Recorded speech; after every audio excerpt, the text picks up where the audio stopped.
February 23, 1945, 4 days into the battle for Iwo Jima. Corporal Leighton Wilhite crouched inside his M4, a 3 Sherman tank, call sign Lucky, positioned 200 yards south of Hill 362. Through his periscope, he watched Marines from the 28th Regiment pinned down by machine gun fire coming from a cave entrance that wasn't supposed to exist. Intelligence had said the pre-invasion bombardment destroyed these positions. Intelligence was wrong. Preparing and narrating this type of story took us long efforts and hard work, so if you are enjoying the story, please consider subscribing to our channel. The cave was one of thousands carved into the volcanic rock by Japanese defenders, who'd spent a year turning this 8-square-mile island into a fortress. Wilhite's tank had a 75mm main gun loaded with high-explosive rounds. He'd already fired 3 shells directly at the cave entrance. All 3 had detonated against the reinforced concrete entrance without collapsing it. The Marines were stuck. Every time they tried to advance, the Japanese machine gun opened fire from the darkness. 5 men were already down. The rest lay pressed against volcanic rock that offered no real cover, waiting for someone to solve a problem that conventional weapons couldn't touch. 200 yards to Wilhite's left, another Sherman rolled forward. This one looked different. Where a 75mm gun barrel should have protruded from the turret, there was instead what appeared to be a barrel of the same diameter, but shorter, with a distinctive nozzle at the end. The tank had a name painted on its side in white letters, Torch, and Torch was about to demonstrate why the Marine Corps would later call it the single most valuable weapon used in the entire battle for Iwo Jima. If you're enjoying this deep dive into the story, hit the subscribe button and let us know in the comments from where in the world you are watching from today. The modification that turned Torch from a standard Sherman into a flamethrower tank was, technically speaking, completely unauthorized. No official procurement order existed. No Army testing board had approved it.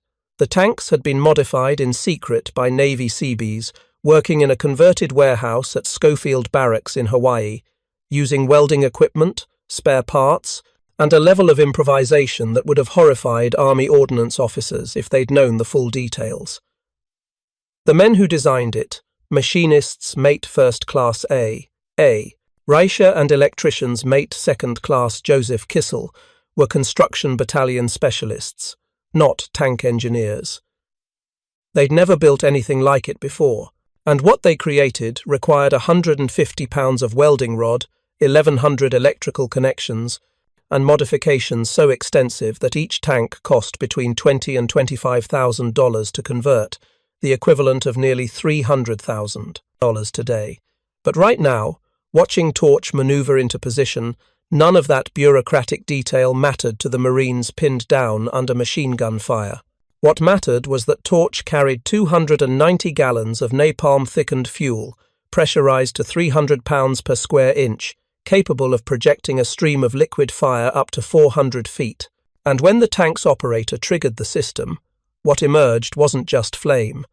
It was a weapon that Japanese soldiers feared more than any other in the American arsenal. A weapon that would change the nature of island warfare and make this unauthorized modification one of the most successful field innovations of the entire Pacific War. This is the story of how 8 illegally modified Sherman tanks broke the deadlock at Iwo Jima, saved thousands of American lives, and proved that sometimes the most important weapons aren't designed by engineers in laboratories, but improvised by desperate men trying to solve problems that official doctrine never anticipated. 6 months earlier, August 1944, Schofield Barracks, Hawaii. Colonel George Unmarked stood in what had recently been an empty field at the edge of the base, watching 2 Seabees attach a flamethrower to the turret of an M3 Stuart light tank. The installation was crude, held together with improvised brackets and what appeared to be excessive amounts of welding. Unmacht, who commanded the Chemical Warfare Service for the Central Pacific area, had seen plenty of field modifications during 2 years of Pacific combat. Most of them failed. This one looked like it might explode before it ever fired. The Stuart tank wasn't Unmacht's first choice. What he really wanted were Sherman medium tanks, the M4A3 models with Ford V8 gasoline engines that were becoming standard equipment for Marine tank battalions. Shermans had better armour, more reliable engines, and enough internal space to mount a proper flamethrower system. But Shermans were in desperately short supply throughout the Pacific in mid-1944. Every tank was allocated, assigned to units, scheduled for campaigns already planned. Wehrmacht had exactly 0 Shermans available for what the Army considered experimental modifications. What he did have was authorization from Pacific Command to develop mechanized flamethrowers and a small group of Navy Seabees who'd been temporarily assigned to his unit with orders to figure out how to mount flamethrowers on tanks. The Seabees, members of the 117th Naval Construction Battalion, were skilled technicians, men who'd built everything from airstrips to bridges across the Pacific. They could weld, machine parts, rewire electrical systems, and improvise solutions to problems that would stump trained engineers. What they couldn't do was operate under normal military procurement procedures, because there wasn't time. The next major offensive, wherever it would be, was coming soon, and Marine commanders were already filing reports saying they needed better weapons for bunker warfare. The problem Wehrmacht was trying to solve was simple in concept, but brutal in practice. Japanese defenders throughout the Pacific had stopped fighting on beaches. They'd learned that lesson at Tarawa, where beach defenses were obliterated by naval bombardment before Marines even landed. Now the Japanese were digging in, going underground, creating defensive positions inside caves and reinforced bunkers that could withstand everything the Americans could throw at them. Artillery fire? The Japanese positioned their bunkers with overhead protection made from reinforced concrete and volcanic rock. Naval bombardment? 9 months of continuous shelling at Iwo Jima, which hadn't even happened yet but was already being planned, would prove almost completely ineffective against properly constructed underground positions. Aerial bombing? Bombs that didn't score direct hits on bunker entrances, but did nothing except crater the landscape. Marines assaulting these positions had 3 options, none of them good. They could try using satchel charges, bundles of explosives that engineers had to place directly against bunker entrances, which meant exposing themselves to point-blank machine gun fire. They could use portable flamethrowers, man-pack units carried by individual Marines, which had a range of only about 30 yards and required the operator to get dangerously close to enemy positions while carrying 70 pounds of highly flammable fuel on his back. Or they could call for tank support and hope that 75mm high-explosive shells would collapse the bunker, which usually didn't work because Japanese engineers built their positions too well. Portable flamethrowers worked. The problem was that the men carrying them died at catastrophic rates. At Saipan in June 1944, flamethrower operators suffered casualty rates approaching 70%. At Peleliu that September, the rates were even worse. At Iwo Jima, which would begin in February 1945, portable flamethrower teams in one battalion would suffer 92% casualties, leaving almost no trained operators alive by the end of the first week. The math was brutal and simple. Portable flamethrowers were effective, but using them was nearly suicidal. What Marine commanders needed was a way to deliver flame from armoured protection. They needed flamethrowers mounted on tanks. They needed, essentially, exactly what Colonel Wehrmacht was trying to build in a field at Schofield Barracks. The first attempts were disasters.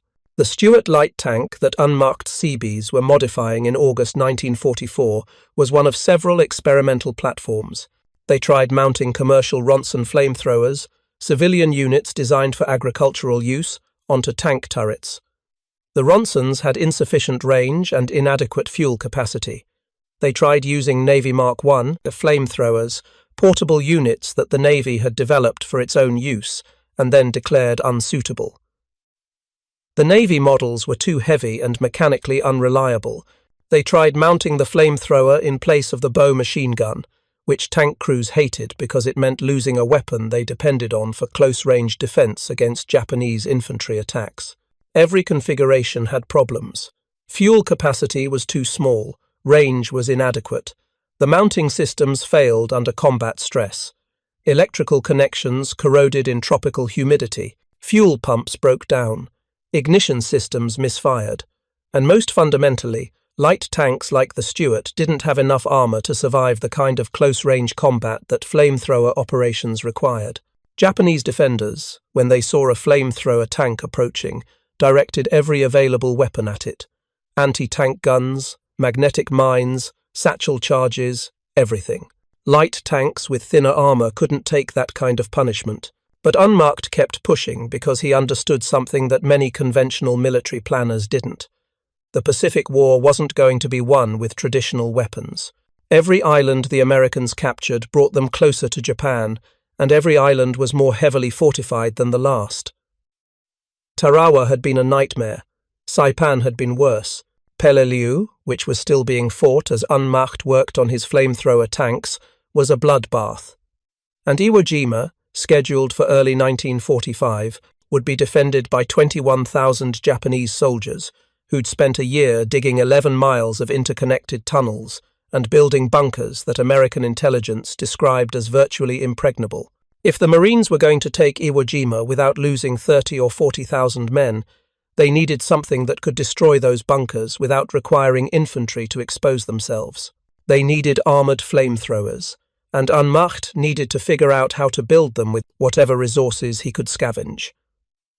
November 1944. The planning for Operation Detachment, the invasion of Iwo Jima, entered its final phase. Marine Corps commanders submitted their equipment requests.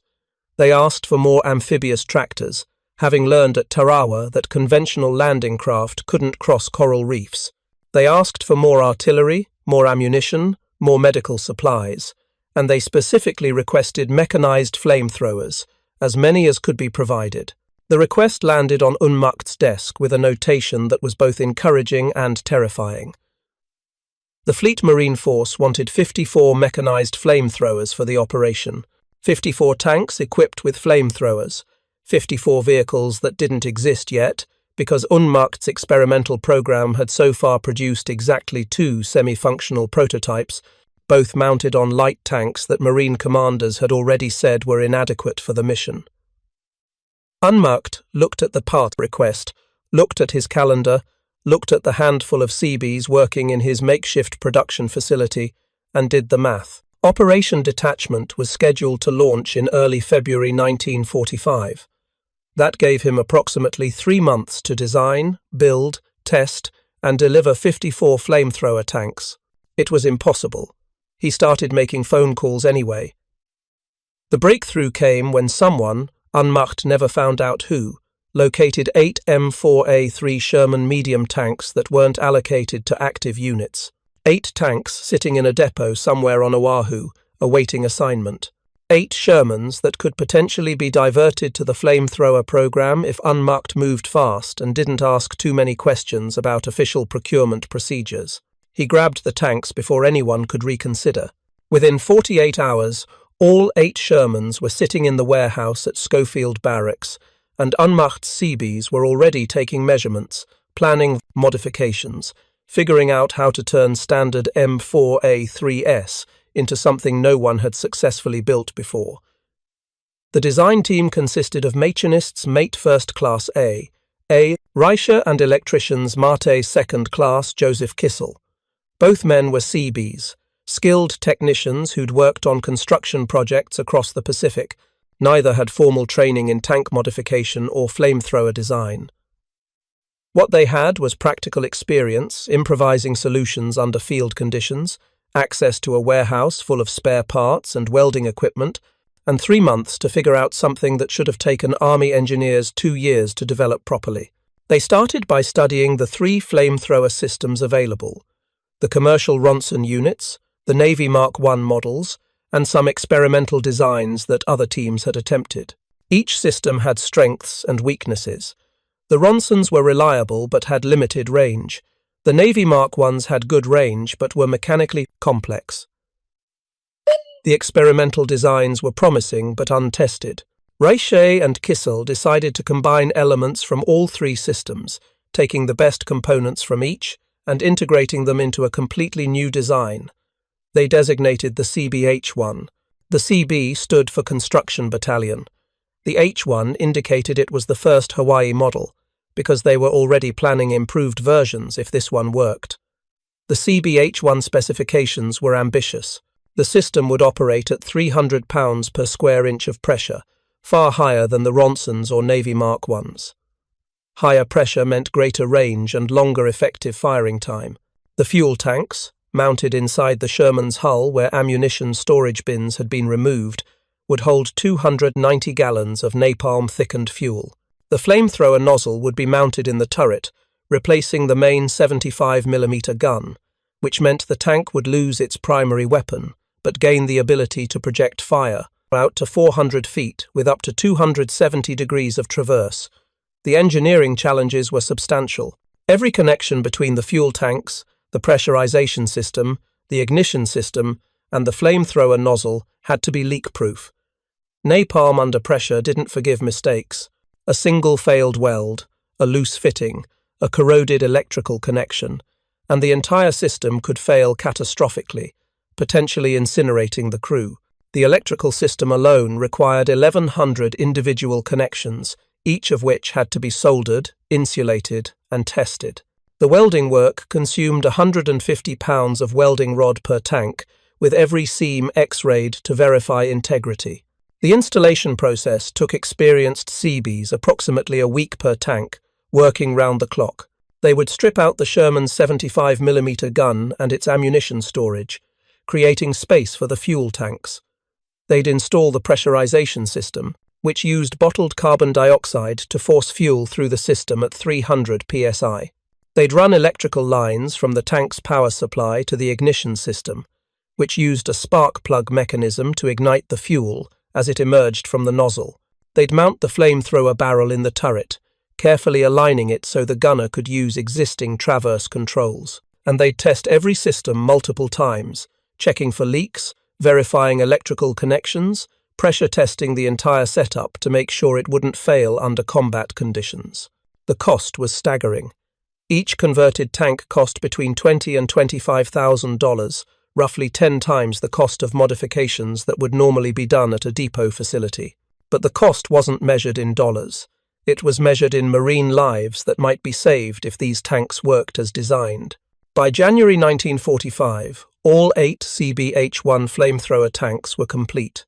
They'd been tested as thoroughly as time allowed. The systems worked. The tanks could project fire 400 feet. They could traverse the flame gun across a wide arc. They could operate for extended periods without mechanical failure. On paper, they were exactly what Marine commanders had requested. On paper, combat would be different. Preparing and narrating this type of story took us long efforts and hard work. So if you are enjoying the story, please consider subscribing to our channel. February 19th, 1945. 0900 hours. D-Day at Iwo Jima. The 8 flamethrower tanks, designated officially as M4A3R5S by the Marine Corps, but called CBH-1S by the men who built them, landed on the beaches of Iwo Jima as part of the initial assault wave. They came ashore with the 4th and 5th Marine Tank Battalions, rolling off landing ships onto volcanic sand that was unlike anything the drivers had encountered before. The beaches weren't sand in any normal sense. They were steep slopes of loose volcanic ash, fine-grained and unstable, that collapsed under the weight of tracked vehicles. Tanks that made it off the landing craft immediately began sinking, tracks spinning uselessly as the volcanic ash gave way beneath them. Drivers gunned their engines, trying to gain traction. But the more power they applied, the deeper the tanks dug in. Some vehicles bellied out completely, their hulls settling into the ash until only the turrets protruded above ground level.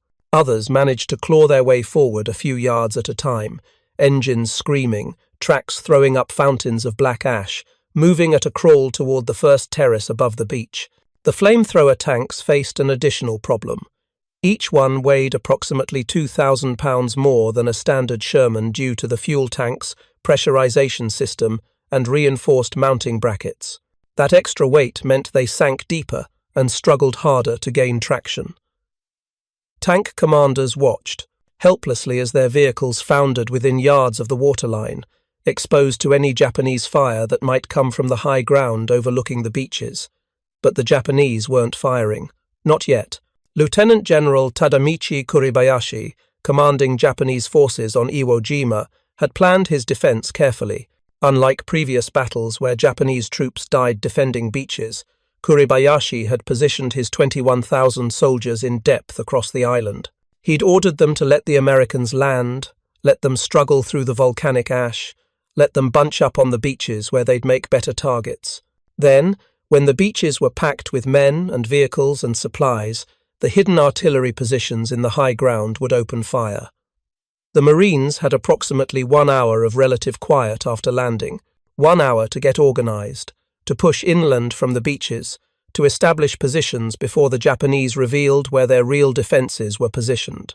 The flamethrower tanks used that hour to unstick themselves from the volcanic sand, to maneuver away from the landing zones, to take up positions where they could support the infantry advance. None of them fired their flamethrowers on D-Day. The word came down from battalion commanders to conserve the flame fuel for critical targets, for bunkers that couldn't be reduced by conventional weapons. The flamethrowers were a limited resource. 8 tanks, 290 gallons of fuel per tank, approximately 80 seconds of continuous fire before the tanks ran dry. Once that fuel was expended, the tanks would need to withdraw to refueling points established behind the lines. Marine commanders wanted to make sure the flamethrowers were used for maximum effect, not wasted on targets that regular Shermans could handle. The real work began on D+2, February 21st, 48 hours after the initial landing. By that point, the Marines had pushed inland from the beaches and were encountering the true nature of Kuribayashi's defences. The entire island was a fortress. Every cave, every rocky outcropping, every piece of high ground concealed Japanese positions. Pillboxes made from reinforced concrete jutted from hillsides, their firing slits barely visible until they opened fire.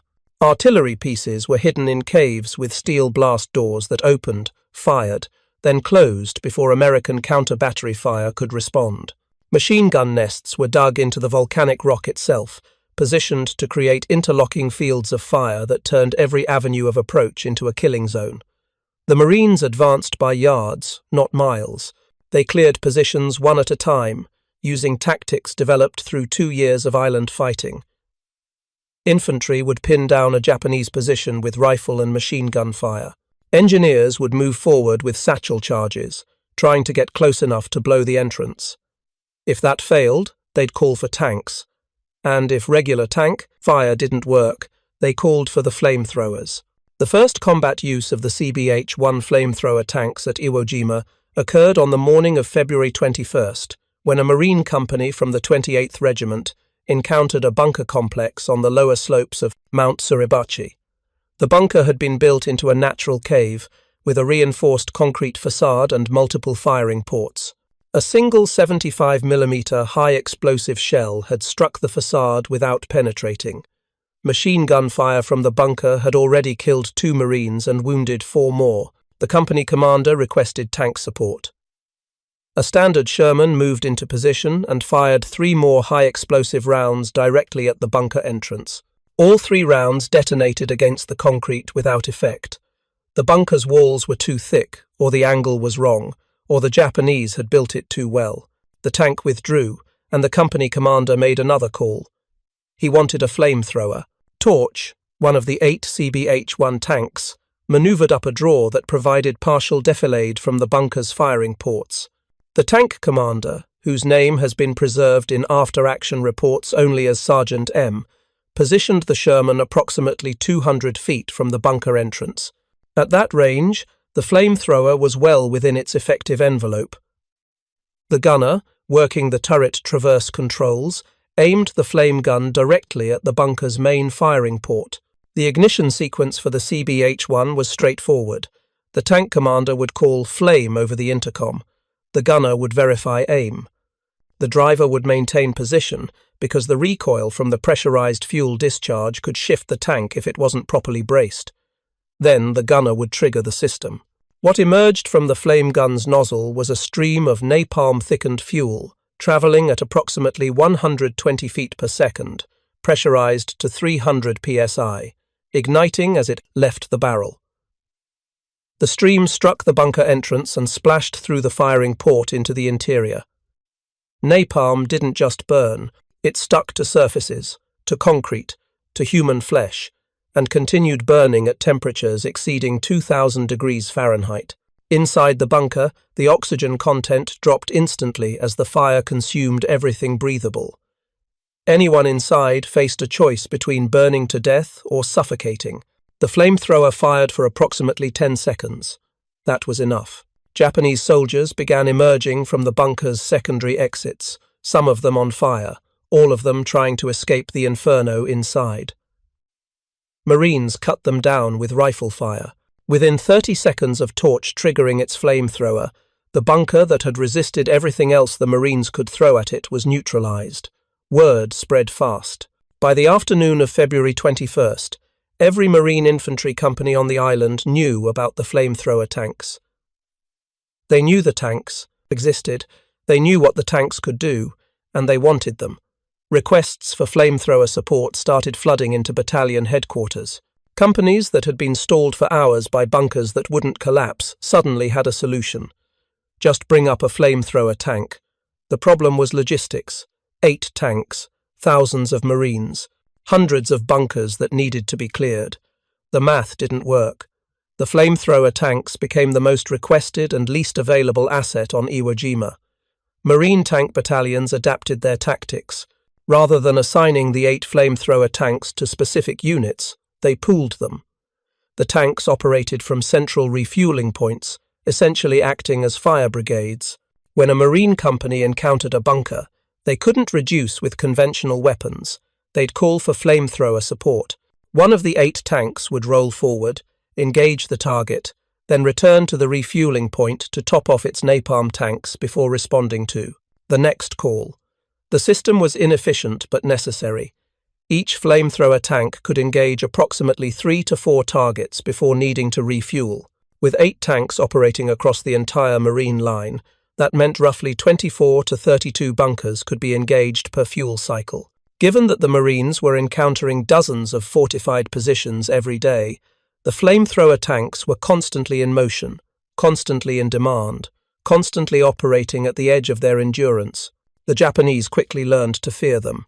Prisoner interrogations conducted after the battle revealed that Japanese soldiers called the flamethrower tanks M1 tanks, possibly a mistranslation of MH1, or simply a designation they assigned. Whatever they called them, Japanese defenders understood that when one of these tanks appeared, their position was doomed. Traditional bunker defense tactics, hiding inside reinforced positions and waiting for the Americans to expose themselves during an assault, didn't work against flamethrowers. The fire came in through the firing ports. It filled the interior spaces. It consumed the oxygen. There was no defense except to abandon the position or die inside it. Japanese tactics shifted. Rather than waiting inside bunkers for flamethrower tanks to arrive, defenders began targeting the tanks with everything available. Anti-tank guns positioned in concealed locations opened fire at maximum range, trying to knock out the flamethrower tanks before they could close to effective flame range. Suicide squads carrying magnetic mines or satchel charges attempted to rush the tanks during movement, willing to die if they could destroy one of the precious few flamethrower vehicles. Mortar teams adjusted their fire to target suspected routes the tanks would use approaching bunker complexes. The 4th Marine Tank Battalion, which operated 4 of the 8 flamethrower tanks, reported that their flame-equipped Shermans drew disproportionate enemy fire compared to standard gun tanks. Japanese defenders clearly recognized the flamethrower tanks as priority targets and directed available weapons against them whenever possible. The tank crews responded by adding improvised armor. They welded spare track links to hull sides and turrets for additional protection. They mounted sandbags on engine decks to protect against grenades or magnetic mines thrown from above.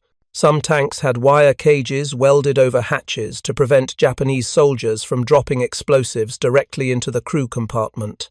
Despite the targeting, none of the 8 original CBH-1 flamethrower tanks were destroyed during the battle for Iwo Jima. Several were damaged. One tank, operating with the 5th Tank Battalion, took an anti-tank round that penetrated the lower hull but missed the fuel tanks by inches. The crew evacuated the tank, expecting it to explode. When it didn't, Seabee maintenance personnel towed it back to a repair facility, patched the hole, verified the fuel system integrity, and had the tank back in action within 36 hours. Another tank threw a track during movement across broken volcanic terrain and spent 8 hours immobilized while mechanics replaced the damaged section. But none were permanently lost to enemy action. The tactical impact was measurable and immediate. After-action reports from Marine units across Iwo Jima repeatedly identified the flamethrower tanks as critical assets.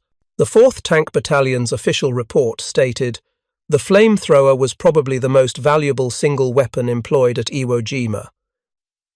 The 23rd Regimental Combat Team reported, "Highly successful. Because of their great utility, more large flamethrower tanks should be provided." The 5th Tank Battalion recommended, "The new flame tank is an extremely effective piece of equipment. There should be a company of these tanks per tank battalion." The psychological impact was equally significant. Marines who'd spent days pinned down by bunker fire, watching friends die in futile assaults, gained confidence when flamethrower tanks arrived. They knew the bunkers could be cleared. They knew they didn't have to charge machine gun positions with satchel charges. The flamethrower tanks gave infantry a weapon that could destroy fortifications without requiring suicidal frontal assaults. If you find this story engaging, please take a moment to subscribe and enable notifications. It helps us continue producing in-depth content like this. Conversely, Japanese defenders lost confidence. Bunkers that had been considered impregnable, positions that could hold off an entire Marine company, became death traps when flamethrower tanks appeared. Japanese soldiers knew that staying in a bunker meant burning or suffocating. Abandoning the bunker meant exposure to Marine rifle fire. Either way, the position was lost. The defensive strategy that Kuribayashi had planned, trading space for time and casualties, worked less effectively when the Americans had weapons that could reduce fortified positions in seconds rather than hours. By the end of February, 3 weeks into the battle, Marine commanders were submitting urgent requests for more flamethrower tanks. The 8 CBH-1S had proven their worth beyond any doubt, but 8 tanks weren't enough. The battle for Iwo Jima would continue into March, and intelligence estimated there were still hundreds of fortified positions that needed to be cleared in the northern part of the island, where Japanese resistance remained strongest. Colonel Unmacht, back in Hawaii, received the reports and immediately began work on an improved model. The CBH-2, designated POACWSH-2 in official documentation, addressed several deficiencies identified during Iwo Jima combat. The H-2 had longer range, approximately 450 feet compared to the H-1's 400. It had improved fuel efficiency, meaning each tank could engage more targets before refueling. And the mounting system was more robust, designed to withstand the kind of punishment that combat conditions imposed. But the H-2 wouldn't be ready in time for Iwo Jima. What Unmacht could do was accelerate production of a different variant. 54 additional flamethrower tanks were already under construction for the next major operation, which would be Okinawa. These tanks used Ronson flamethrowers rather than the Navy CBH-1 system. The Ronsons had shorter range and smaller fuel capacity, but they could be manufactured faster and installed more quickly than the complex CBH-1 units. The 713th Tank Battalion, a U.S. Army unit, received all 54 Ronson-equipped tanks and spent December 1944 and January 1945 learning how to operate and maintain them. The battalion would deploy to Okinawa in April 1945 and would remain in continuous combat for 85 days, using their flamethrower tanks to clear Japanese positions across the island. But that's another story. On Iwo Jima, the 8 CBH-1 flamethrower tanks continued operating until the island was declared secure on March 26, 1945. 36 days of continuous combat. 36 days during which these 8 tanks responded to hundreds of calls for support, engaged hundreds of targets, and contributed directly to the capture of an island that military planners had predicted might cost 40,000 American casualties. The final butcher's bill was terrible enough: 6,821 Marines killed, 19,217 wounded, 26,000 casualties to capture 8 square miles of volcanic rock. But commanders who studied the casualty figures noted that losses would have been significantly higher without the flamethrower tanks. Every bunker that could be reduced with flame rather than frontal assault saved Marine lives. Every Japanese position that could be neutralized without requiring engineers to approach with satchel charges meant fewer casualties among the assault troops. The portable flamethrower teams, the Marines who carried man-pack flamethrowers into combat, suffered casualty rates that validated everything Colonel Unmacht had believed about the need for armoured flame weapons. In the 1st Battalion of 1 Marine Regiment, portable flamethrower operators sustained 92% casualties. 92%. Of the men trained to operate the portable units, only 8% were still combat effective by the end of the first week. The flamethrower tanks, operating in the same environment against the same targets, sustained 0 fatal casualties among their crews. The implications were clear. Mechanized flamethrowers worked. They were effective against fortified positions. They saved infantry lives. They terrified enemy defenders. And they could operate continuously as long as fuel and mechanical maintenance were available. The 8 CBH-1 tanks at Iwo Jima had proven the concept beyond any possible doubt. May 1945. Schofield Barracks, Hawaii. Colonel Unmacht received a telegram from the office of the Under-Secretary of War, Robert Patterson. The telegram informed him that the flamethrower tank program had been given a AAA procurement priority, the same priority level assigned to the B-29 Superfortress bomber program and the Manhattan Project. AAA priority meant unlimited resources. It meant any materials, any personnel, any facilities Unmacht needed would be provided immediately without normal procurement delays. The Marine Corps had ordered 72 additional flamethrower tanks for Operation Downfall, the planned invasion of Japan. These wouldn't be CBH-1S or Ronson conversions. They'd be the new POACWSH-5 model, the most advanced mechanized flamethrower yet developed. The H-5 mounted the flamethrower coaxially with the 75mm main gun, meaning the tank retained its primary weapon while also having flame capability. The H-5 had even better range than the H-2. It had larger fuel capacity. It had improved ignition systems and more reliable pressurization. Unmacht Seabees began production immediately. By August 1945, they'd completed 70 of the 72 tanks ordered. The tanks sat in depots on Oahu, ready for shipment to the units that would assault the Japanese home islands. Crews had been trained, tactics had been developed, maintenance procedures had been written. Then, on August 6, 1945, a B-29 named Enola Gay dropped an atomic bomb on Hiroshima. 3 days later, another B-29 dropped a second atomic bomb on Nagasaki. On August 15th, Emperor Hirohito announced Japan's surrender. Operation Downfall was cancelled. The 70 flamethrower tanks would never see combat. In total, Colonel Unmacht's flame tank group produced 354 mechanized flamethrower tanks during World War II. 11 different models across 3 basic design variations. The military never developed uniform terminology for the vehicles, so official documents variously refer to them as POACWSH-1, CWSPOAH-2, CB Make 1, or simply mark 1 flamethrower tanks. Marines on the front lines called them Zippos, after the cigarette lighter company's slogan, "Lights first time, every time." The administrative irregularity that had bothered Army Ordnance officers in 1944, the fact that these tanks were being built without proper procurement authorization, disappeared into the bureaucratic record once the tanks proved successful. After Iwo Jima, no one questioned whether the conversions were legal. No one audited the costs. No one filed complaints about unauthorized modifications. The tanks worked. They saved American lives. That was sufficient justification. Machinists mate first class A. Reicher and electricians mate second, class Joseph Kissel. the two Seabees who designed the original CBH-1 system, received no medals, no public recognition, no fame. Their names appear in a handful of technical reports filed by Colonel Unmacht's Chemical Warfare Service unit and in some post-war historical accounts written by researchers who studied the flamethrower tank program. But they were never interviewed by journalists. Their photographs were never published in newspapers. They returned to civilian life after the war and disappeared into the anonymity that claimed most service members once the fighting ended.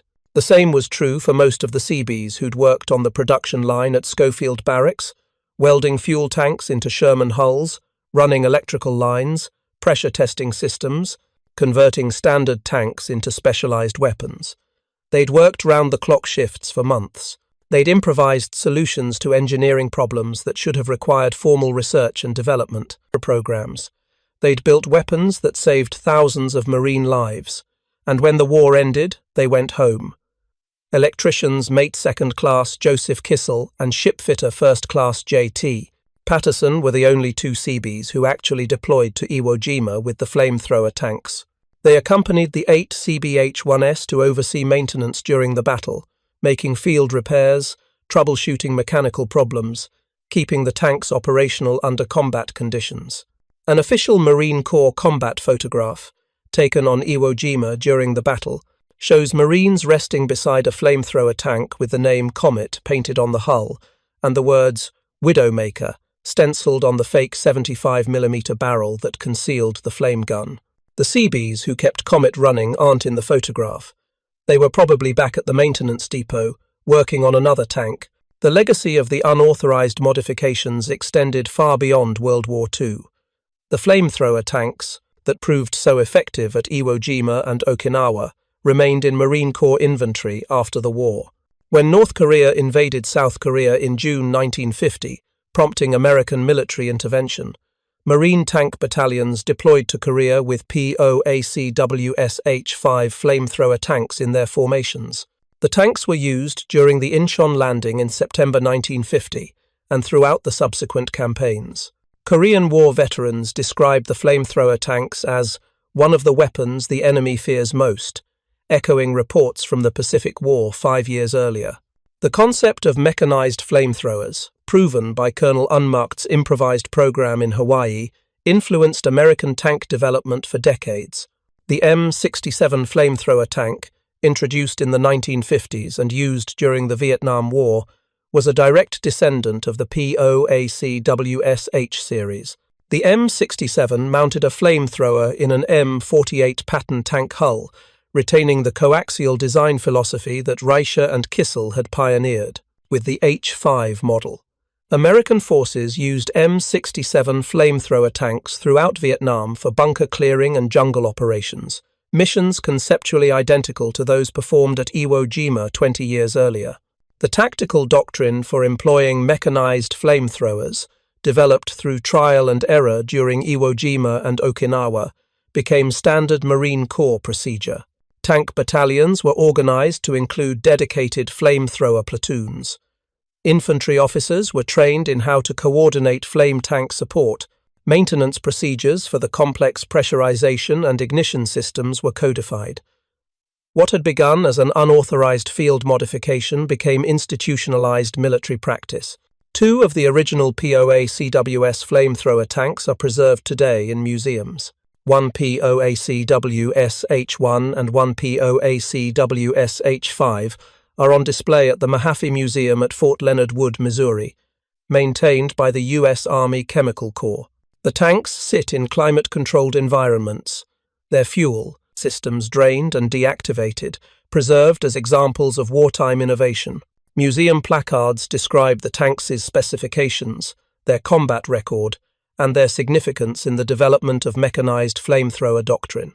What the placards don't fully capture is the desperate improvisation that created them, the Navy Seabees who built them without authorization, or the Marine Corps tankers who proved that sometimes the best weapons come not from official research programs, but from ordinary men solving extraordinary problems with whatever tools they have available.